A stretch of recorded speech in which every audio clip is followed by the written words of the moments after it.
Hi friends, अब मैं आपको कुछ ऐसे शब्द बताने वाला हूँ जो प्लूरल में उनको ऐसे ही बोला जाता है, प्लूरल में इनका अलग से वर्ड्स नहीं रहते हैं।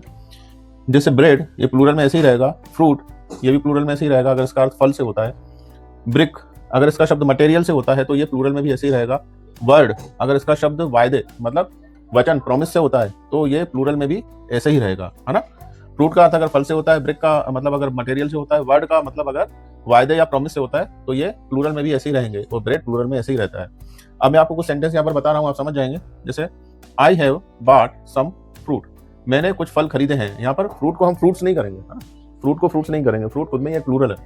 आई have bought some fruits, fruit, I have bought some fruit. I have a slice of bread, मेरे पास ब्रेड का एक स्लाइस है। या I have 2 slices of bread, slices को तो प्लूरल कर देंगे 2 स्लाइसेस, लेकिन ब्रेड को प्लूरल नहीं करेंगे। I have 2 slices of bread. He is true to his word, वो अपने वायदे का, वो अपने वचन का पक्का है ना, वो अपने वचन का पक्का है। तो यहाँ पर वर्ड का जो अर्थ है वो वचन से निकल रहा है, वायदे से निकल रहा है, इसलिए हम वर्ड को प्लूरल नहीं करेंगे, वर्ड्स नहीं करेंगे, वर्ड लिखेंगे। He is true to his word. अब यहाँ पर मैं कुछ और सेंटेंस बता रहा हूँ। Houses made of brick and stone, जो मकान है ईंट और पत्थरों से बने हुए मकान, are now common in Indian villages, है ना। ईंट और पत्थरों से बने हुए मकान आजकल इंडियन विलेजेस में कॉमन है।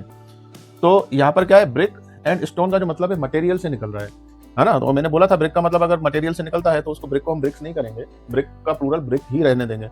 तो ईंट और पत्थरों से बने हुए मकान इंडियन विलेजेस में आजकल कॉमन है, तो ब्रिक का ब्रिक्स नहीं करेंगे, स्टोन का स्टोन्स नहीं करेंगे, ठीक।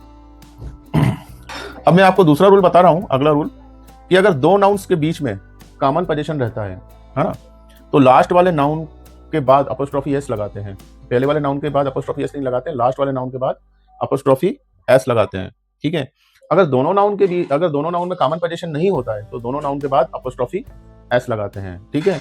जैसे मैं इज नाउ नो मोर, मोहन और सोहन के पिताजी एक ही हैं, इसलिए हमने मोहन के बाद अपोस्ट्रोफी एस नहीं लगाया है ना। सोहन के बाद हमने अपोस्ट्रोफी एस लगाया, इसका मतलब है मोहन एंड सोहन के पिताजी, है ना, फादर। इज नाउ नो मोर, अब वो नहीं रहे, ठीक है।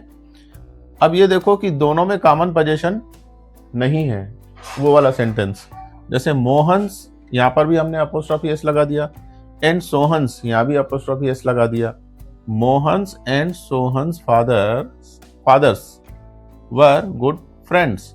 अब यहाँ पर क्या है, मोहन के और सोहन के जो पिताजी हैं वो क्या थे, अच्छे दोस्त थे।